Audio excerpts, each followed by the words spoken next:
প্রথমত আপনাকে ডক্টরের ইনস্ট্রাকশনটা সঠিকভাবে ফলো করতে হবে এবং কোর্স পুরো করতে হবে। অনেক সময় দেখা যায় আপনার ডক্টর আপনাকে একটা মেডিসিন দিয়েছে 1 মাসের জন্য।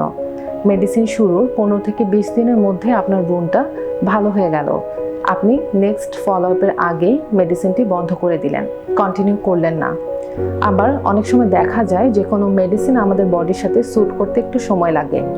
আপনার ডক্টর 1 মাসের একটা মেডিসিন দিয়েছে, আপনার শুরুর দিকে কোনো কারণে হয়তো ব্রণটা বেড়ে যাচ্ছে।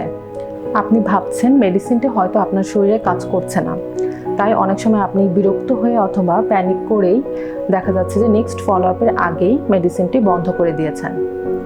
এভাবে করলে কিন্তু আপনার বারবার ব্রণ ফিরে আসার একটা চান্স থেকে যায় এবং এক্ষেত্রে ফলো আপ মেনটেন করাটা কিন্তু খুবই জরুরি।